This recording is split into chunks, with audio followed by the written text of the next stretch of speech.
우리들이 흔히 그런 말을 쓰죠. 그 자식이 철들었다고 그런 얘기를 해요. 그 자식이 철들었다고. 철든다는 의미가 뭘까요?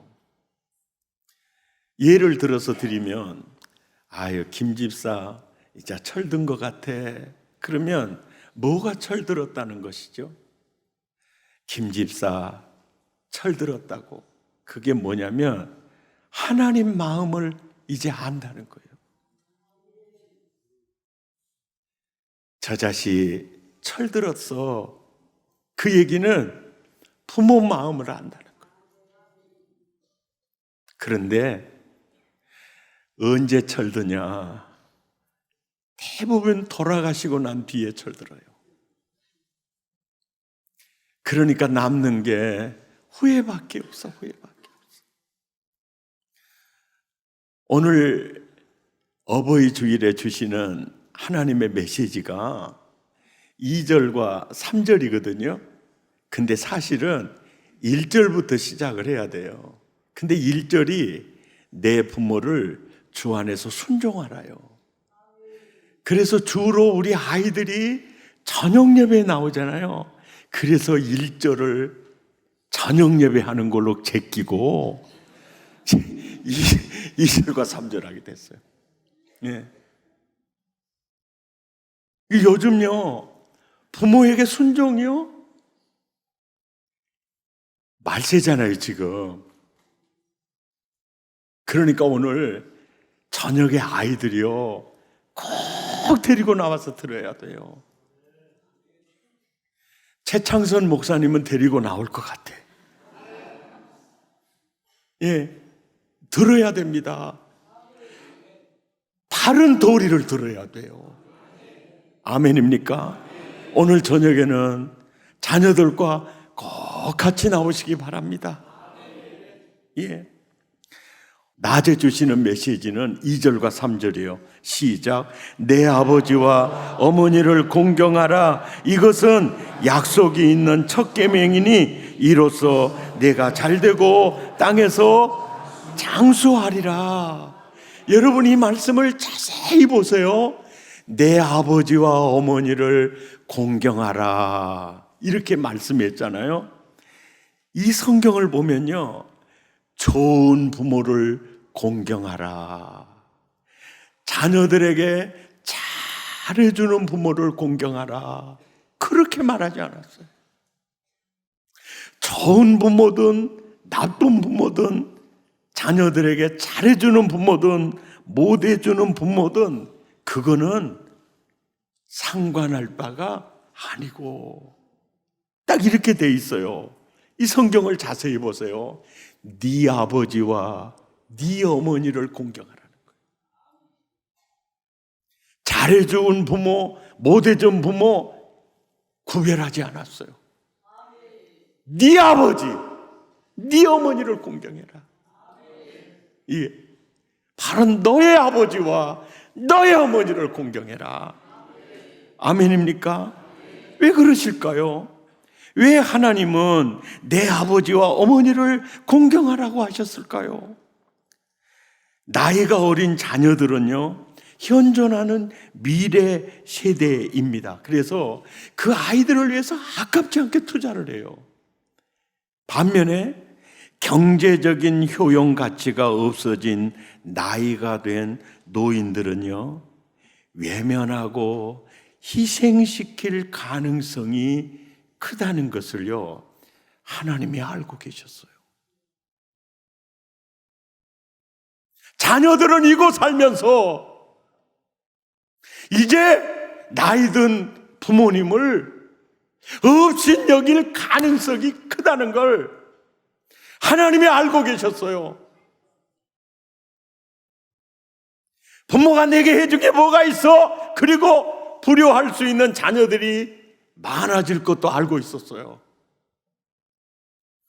아니, 지금 자녀들 키우기도 힘든데 무슨 부모, 이런 시대가 올 것을 알고 있었습니다.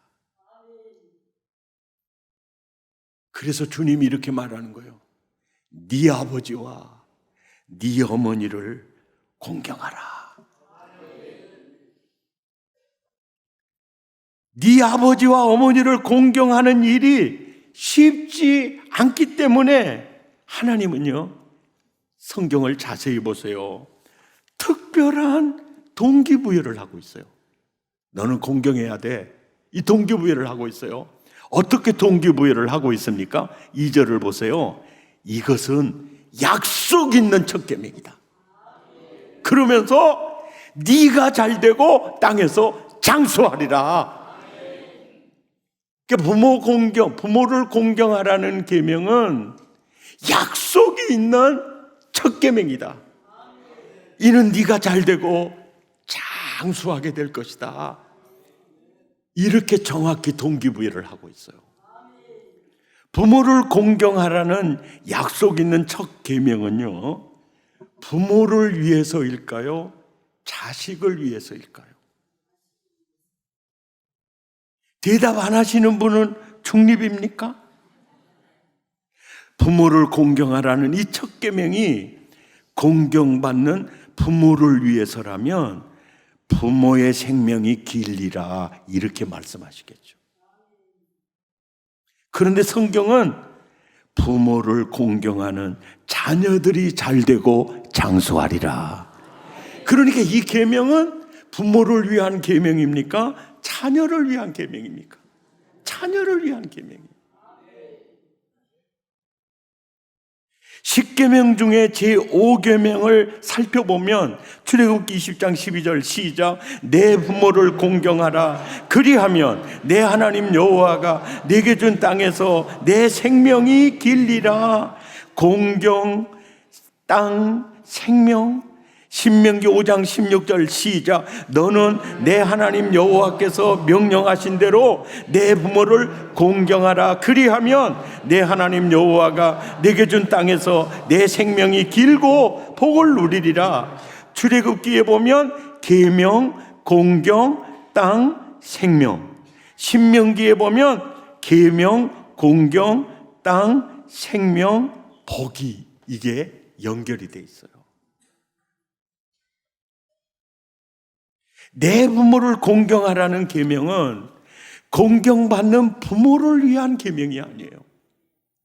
공경하는 자녀들을 유익하게 하는 계명입니다. 부모를 공경하라는 계명은 효를 강요하는 억압적 계명이 아닙니다. 모든 세대가 진정한 행복을 누리게 되는 복된 계명이에요. 신명기 6장 1절부터 2절까지 함께 읽죠. 시작. 이는 곧 너희 하나님 여호와께서 너희에게 가르치라고 명하신 명령과 규례와 법도라. 너희가 건너가서 차지할 땅에서 행할 것이니 곧 누구와? 너와 내 아들과 내 손자들이 언제? 평생에 하나님을 경외하며 내가 너희에게 명한 그 모든 기례와 명령을 지키게 하기 위한 것이며 또 내 나를 장구하게 하기 위한 것이다. 따라서 합니다. 너와 내 아들과 내 손자들과 평생에 잘되고 장수하게 하는, 우리들 마음에 효가 없는 것은 부모의 책임인가요? 자녀들의 책임인가요? 예? 2부 예배 때는요, 자녀의 책임이라는 사람이 대부분 대답을 했는데 3부 예배는 2부 예배 소리를 들으셨는가? 다 부모 책임이라고 그래요. 맞아요. 부모 책임이에요. 예? 부모에게 깊은 상처를 받은 자녀들이나 부모님과 척을 지고 사는 자녀들은요, 내 부모를 공경하라고 할 때가 가장 힘듭니다. 어떤 분이요, 공부를 열심히 해서 지금 현재 총신대학 신학대학원 구약학 교수님이에요. 근데 이분이 자기 간증을 하더라고요. 자기는 어렸을 때부터 어버이 주일을 제일 싫어했대요.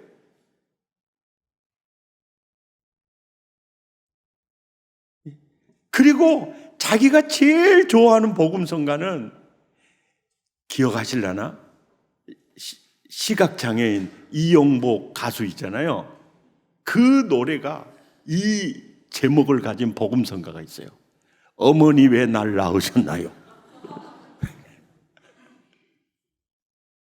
네. 그 노래가 그렇게 좋았대. 그 자기가 전도사가 됐어요. 어버이 주일날 학생들한테 설교를 해야 돼요. 그런데 하기는 했대요. 근데 부모님에 대한, 아버지에 대한 그 마음에 상처가 있어. 그게 뭔 상처냐면, 얘야, 올 학비를 도저히 안 될 것 같으니까 1년만 휴학하면 나중에는 휴학할 일 없을 거다. 그래서 학비가 없어서요, 중학교 시절에 1년간 학교를 가지 못하고 집에 있는 시간이 있었답니다. 그때 부모님에 대한 원망과 그 상처가 너무 컸대요.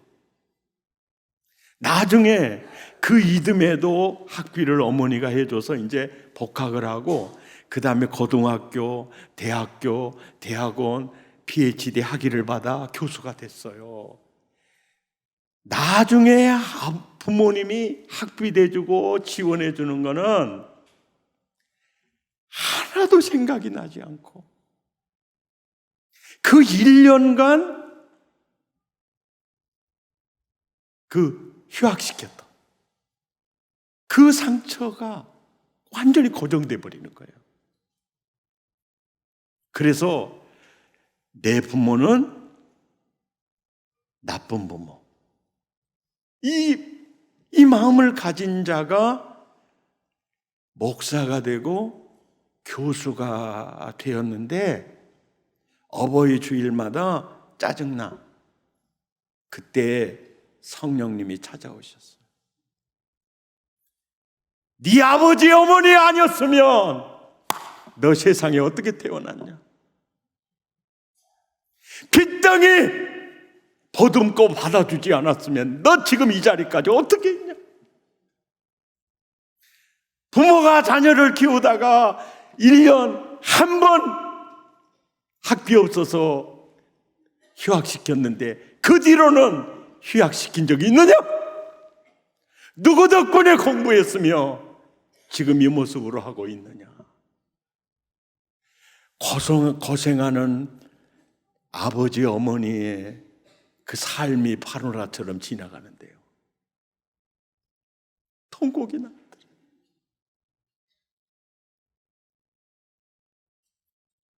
내가 부모님의 은혜를 이렇게도 어마어마한 은혜를 받고 살면서 그 1년 그것 때문에 부모를 원망하고 어버이 주일을 싫어하며, 성령께서 그 마음을 만지니까요, 완전히 자기가 꼬꾸라졌대요. 오늘 이 설교를 들으시는 분 가운데 혹여나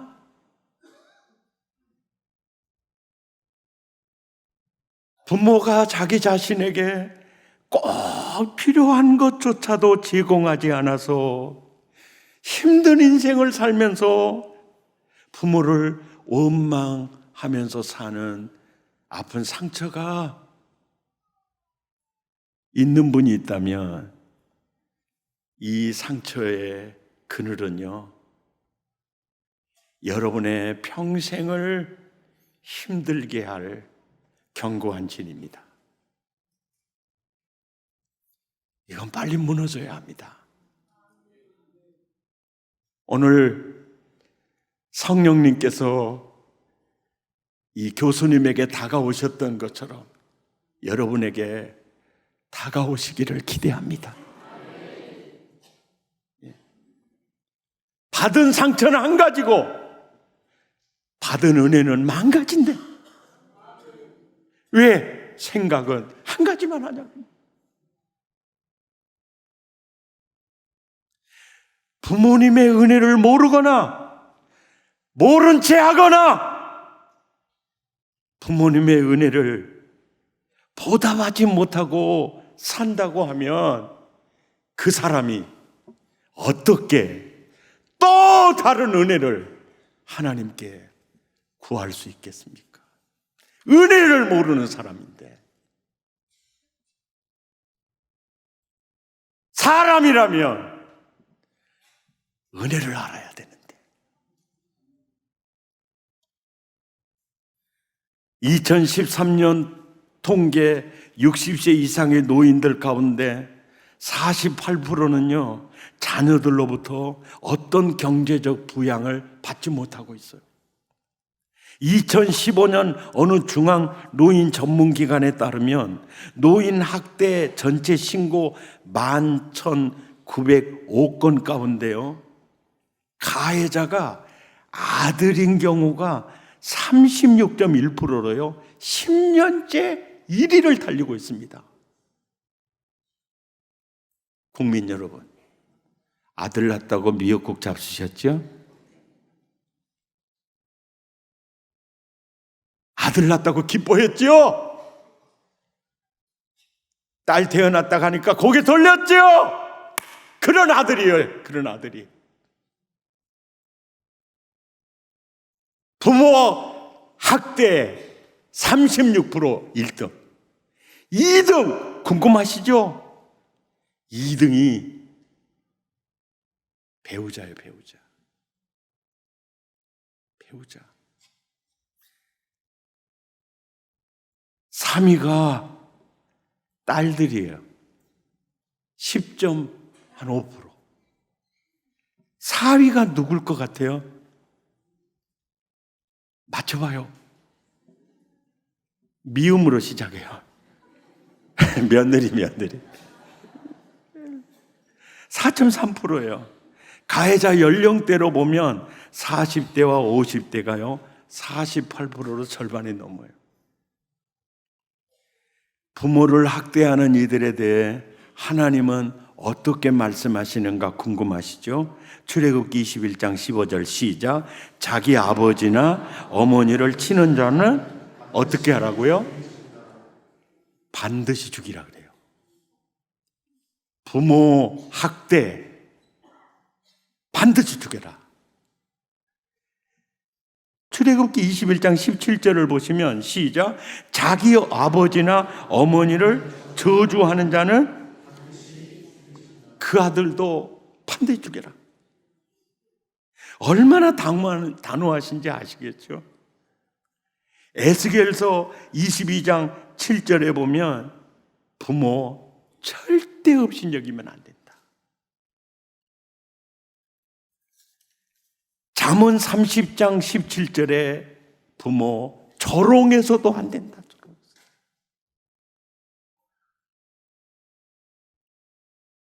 잠언 28장 14절에 함께 읽죠. 시작. 부모의 물건을 도둑질하고서도 죄가 아니라 하는 자는 멸망을 받게 하는 자의 동료니라.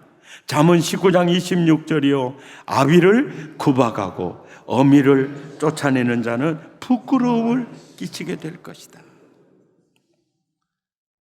학대, 조롱, 저주 굉장히 엄중하게 경고합니다. 부모 공경에 대해서 하나님이 얼마나 신경 쓰고 계시는가 보면은요, 공경이라는 단어, 오늘 설교가 공경하라, 경외하라잖아요. 공경이라는 이 단어가 히브리어로 카베드거든요. 카베드. 다 무겁게 여기다는 뜻이에요. 가볍게 여기는 게 아니고 공경하라, 이 말은 무겁게 여기라는 이 카베드라는 이 단어는요, 구약 성경에서 하나님 공경에 2번 쓰여요. 2번 탁 쓰입니다. 잠언 3장 9절 시작. 내 재물과 내 소산물의 처음 익은 열매로 여호와를, 이 단어가 카베드예요. 무겁게 여기라는 거예요. 이사야 24장 15절이요 시작. 그러므로 너희가 동방에서 여호와를 영화롭게 하며, 영화롭게 하며, 이 단어가 히브리 원문의 카베드입니다. 공경하라, 그 단어예요. 무겁게 여기라는 단어예요. 그러니까 이 카베드라는 단어는 구약 성경에서 하나님을 공경하라 할 때 사용되는 단어예요. 카베드가. 그런데 공경, 무겁다는 히브리어 카베드가 구약 성경에서 부모 공경에 대해서 2번 사용되고 있어요. 하나님께 사용되고 있는 카베드라는 단어를 하나님은요, 부모 공경에 대해서는 하나님과 동일하게 쓰고 있어요. 출애굽기 20장 12절 시작. 내 부모를 공경하라, 이 단어가 카베드입니다. 카베드.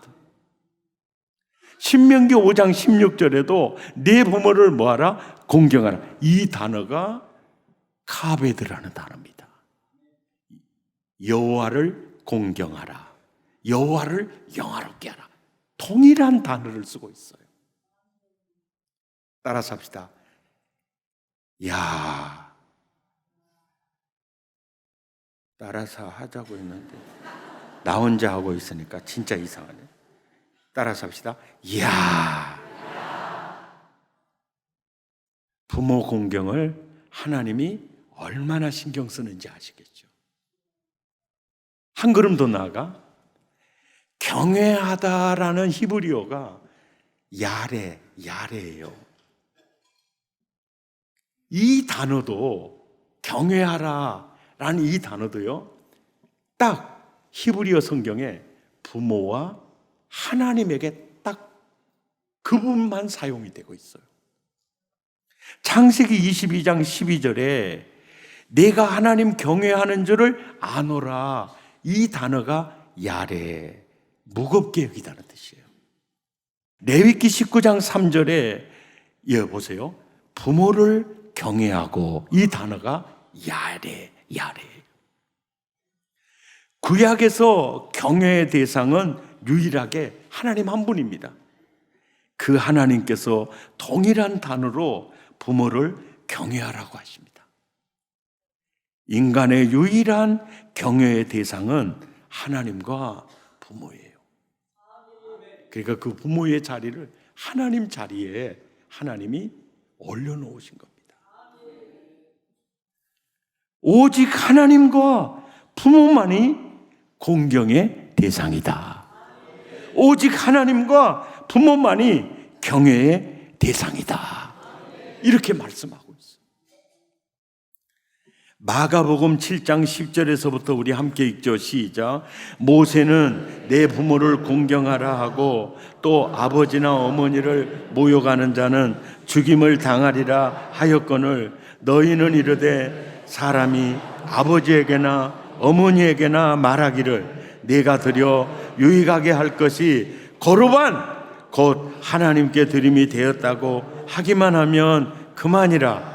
자기 아버지나 어머니에게 다시 아무것도 하여 드리기를 허락하지 아니하며 너희가 전한 전통으로 하나님의 말씀을 폐하며 또 이 같은 일을 많이 행하느니라 하시고.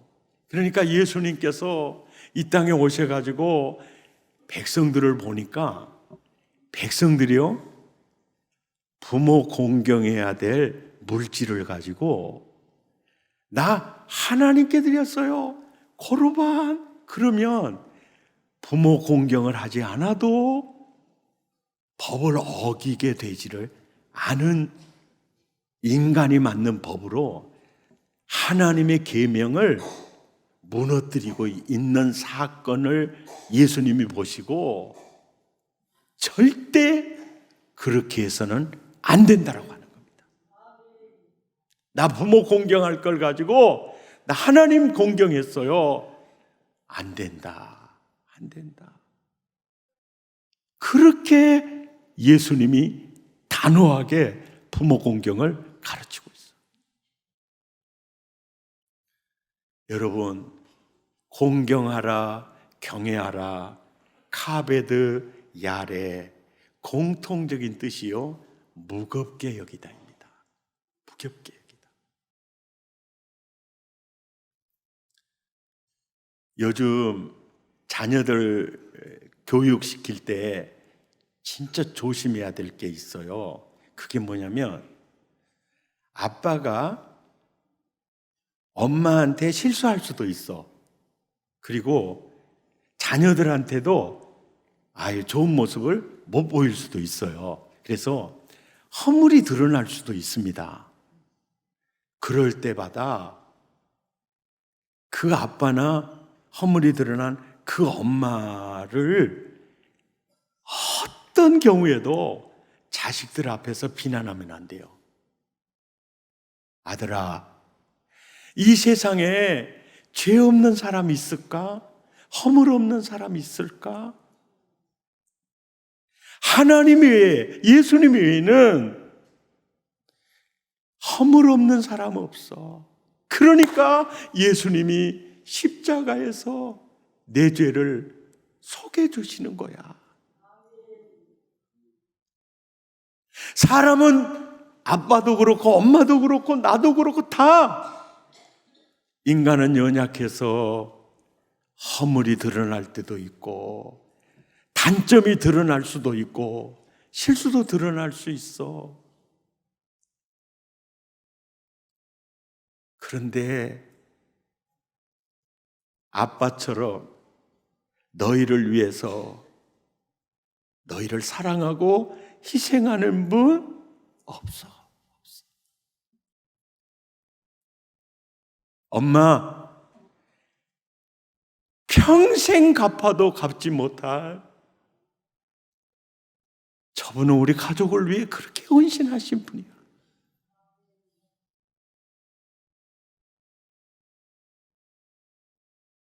네 엄마, 네 아빠 공경, 경애 그 지수를 배우자들이 세워줘야 돼요.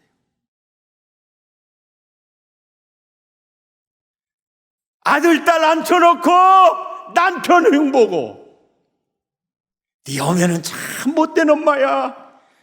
이런 사람을 제가 주로 쓰는 문자가 있지요. 저는 이제 말 안 하기로 했어요. 정말로 그렇게 해서는 안 됩니다. 5급 공무원, 옛날에는 5급 공무원이 지금 9급이에요. 그 뒤로 지금 많이 이렇게 급수가 이렇게 펼쳐졌는데, 우리 고등학교 졸업할 때만 해도 말단 공무원이 5급 공무원이에요. 주로 고등학교 졸업하고 많이 합격을 했어요. 그래서 이제 공무원이 되면 야, 너무너무 축하한다, 잘했다 그러거든요. 그러면 이제 선 보는 자리가 막 생겨요. 그러면 그때 당시에 남자들은 고등학교 졸업자가 많았고요. 여자들은요, 당시에는 고등학교 졸업자들이 귀했어요. 그래서 초등학교 졸업한 예쁜 자매들이 고등학교 졸업해서 5급 공무원으로 있는 사람들한테 주로 시집을 갔습니다. 그래서 5급이었는데 나중에 4급으로 진급하고 나중에 상급으로 진급하고 나중에 서기관급으로 이제 퇴직을 했어요. 그런데 가만히 보니까 자기는 때가 되니까 진급도 해서 부하 직원도 있고 이 지시하면 따르는 사람도 있는데, 아니 아이들이 커가고 또 장가가고 이렇게 하는데 엄마는 항상 그들을 수종드는 역할을 하더라는 거예요. 그래서 그 아버지가 야, 나는 진급도 했는데 이 사람은 진급이었구나. 그래가지고 자기가 진급시켜줬어. 그래가지고 자기 안에 부하 직원으로 자기가 들어갔다. 쓰레기 밀고 오세요. 충성! 그러고 비워다 드리고. 두부 사오세요. 하이! 가서 사다 드리고. 아주 순종을 아주 그냥 기분 좋게 했어요. 기분 좋게. 그러니까 그때부터 아내가 사기충천해지는 거예요. 이게 살맛이 느끼는 거예요. 뭔 일이냐고. 그러니까 당신 평생 말단 사원이었잖아. 이제 내가 당신 진급시켜줬다고. 명절입니다. 아들들, 사위들, 딸들 다 있어요. 얘들아, 내가 진짜 너희 어머니 잘 만났다. 내가 장가를 기가 막히게 갔어. 계산해봐라. 5급 월급 그때 얼마였어? 쌀 사면 없었어. 그런데 있잖아, 사남매를 대학원 보내고 너희들 번듯하게 출가시켜서 이건 계산적으로는 안 맞아. 야, 한번 맞춰. 안 맞아. 너네 엄마가 살림을 그렇게 잘했어. 너희들이 이렇게 된 거 다 엄마 덕분이야. 왜 그렇게 하셨어요? 자기가 죽고 난 다음에 자기 자녀들이요, 홀로 계신 부인 정말 무겁게 여기도록. 설교는 듣고 계십니까? 이거 남의 얘기 아닙니다. 남의 얘기 아닙니다. 혹시 여러분 자녀들 놔두고 배우자 흉본 적이 있으면 오늘 당장 가서 회개하시기 바랍니다. 아들아, 내가 말 잘못했다. 인자 생각해 보니까 너가 어머니 같은 분이 없고 너가 아버지 같은 분이 없었다. 그렇게 좋은 말에도 아멘도 안 하고 은칼하게 그렇게 앉아 있으면 앞으로 어떻게 하자는 거예요? 어떻게? 주여, 설교하다가 눈물이 나면. 여러분, 사실은 자식을 위해 헌신 안 한 부모가 어디 있으며 자식들에게 정말 존경받지 못할 부모가 어디 있습니까?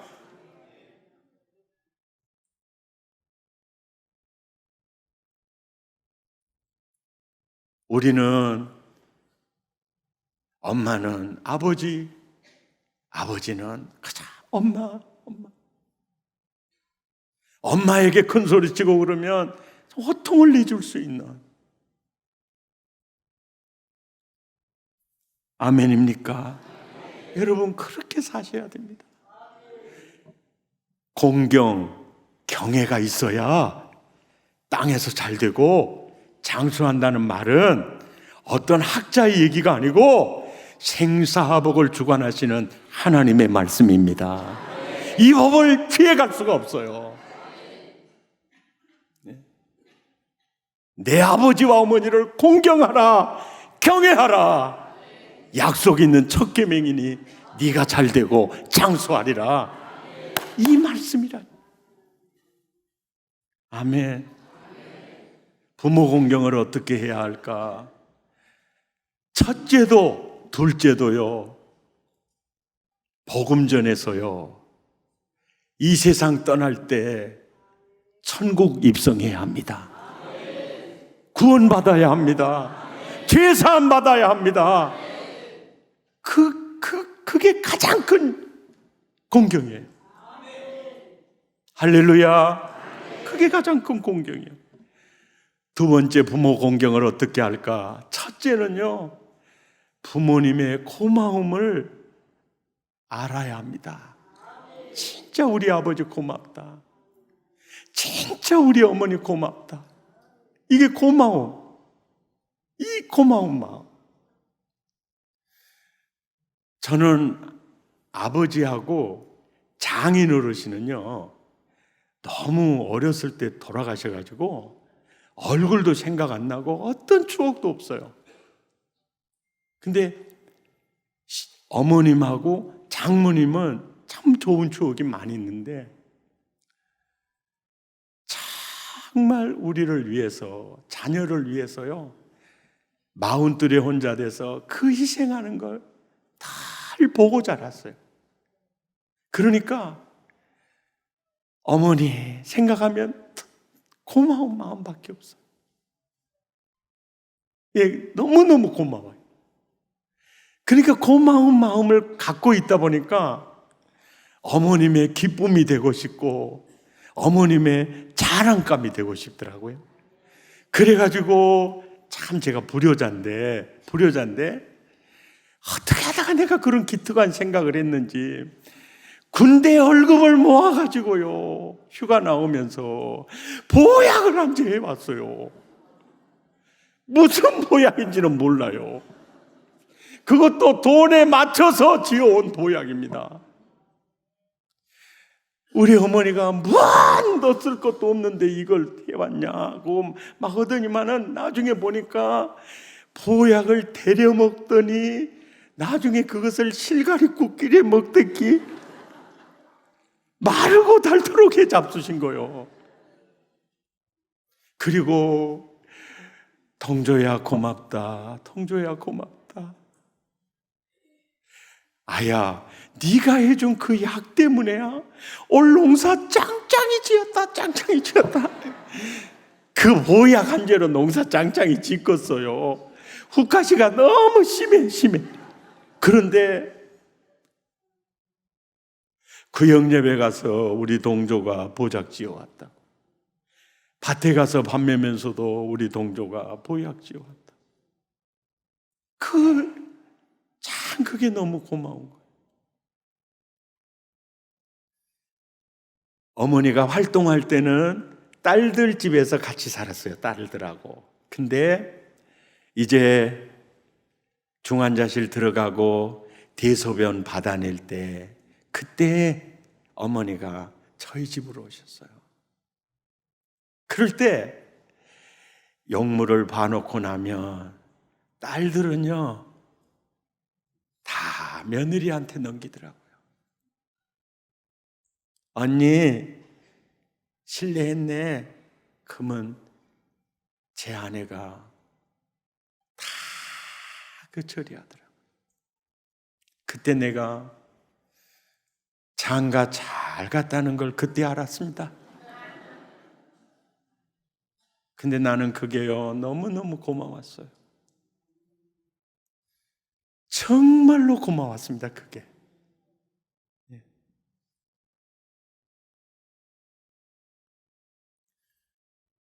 그리고 장모님은, 제 눈에 비친 장모님은요, 원망이라는 단어 자체가 없는 분이에요. 다 감사밖에 없어요. 그런데 장모님이 잊을 수가 없는 것은 지금부터 40년 전이에요. 40년 전인데 그때 장흥의 풍암교회 그때 전도사로서 사역하고 있을 때 사택도 없고 남의 농가 빌려서 반틈 살고 있는데, 그때 장모님은 8남매를 낳았는데 다 이렇게 공무원들이 많아요.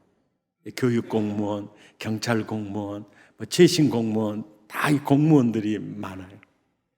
그럼 우리 장모님이 상당히 머리가 좋으신 분이에요. 큰아들 집부터 해가지고 다 7 자녀들 집을 다 거쳐서 마지막으로 감내 집으로 와요. 감내 집으로 와요. 그리고 이것저것 다 도와준 후에 7 집에서 수금한 거 감내야 너 이거 생활비 해라 그러면 감내가 죽을라 그래요. 엄마 괜찮다고 하면서도 철저하게 받더라고요. 그러면 1년 생활비가 돼요. 그래서 저는요, 부모 공경할 때 언제나 현찰로 해야 된다. 현찰로 해야 된다. 그래야 어려운 자녀에게 이게 구제헌금으로 갈 수가 있어요. 그래서 언제나 부모 공경은 현찰로 해야 한다. 국민 여러분, 이게 너무 고맙잖아요. 그래서 제가 이제 딸네 집에서 이제 장모님이 딸네 집에서 이제 가까운 교회 이렇게 섬길 때 이제 어버이날, 생일날 다녀오면은 나도 뭘로 해요? 현찰로 해요, 현찰로. 그러면서 이런 얘기를 해요. 어머니, 교회 권사님들이랑 식사 많이 사주세요. 그리고 헌금도 필요하잖아요. 그러니까 하늘에 보화 많이 쌓아놓고 가세요. 그리고 줘요. 요양병원에 들어갔습니다. 그것도 아주 쇠도 아주 두툼하게 줍니다. 주면 그게 뭐 때문에요? 대소변 가려내는 와이프 정성이에요. 내가 최선을 다해서 나 이런 돈 필요 없어. 여기서 뭐 쓸 게 있다고. 그때 내가 하는 말, 얼마나 내가 말을 잘합니까? 나이 드시면 이것이 있어야 합니다. 이것이 있어야 돼요. 이 돈심이 짱짱해야 됩니다. 안 쓰더라도 이것이 있는 것과 없는 것 차이가 있으니까. 드리고 오면 하루에 12번씩 그 돈을 셉니다. 여러분, 돈은요, 쓰는 것도 재미가 있지만요, 세는 것도 엄청 재밌어요. 여러분, 나이 드신 어르신들 돈 세는 재미, 이건 굉장히 중요한 겁니다.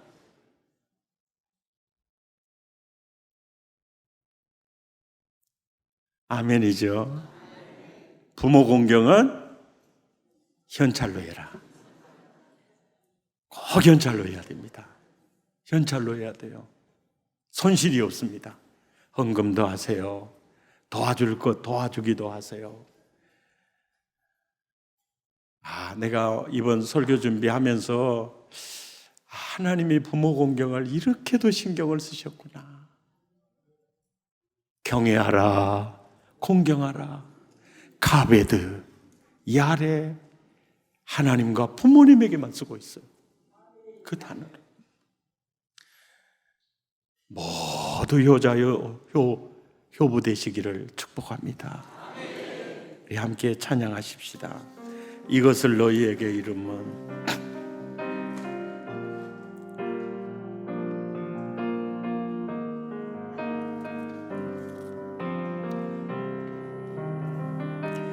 이것을 너희에게 이름은 너희로 내 안에서 정하는 아멘 영원토록 누리게 하려 함이라. 이것을 너희에게 이름은 너희로 내 안에서 사는 영원토록 누리게 하려 함이라. 세상에서 너희가 환난을 당하나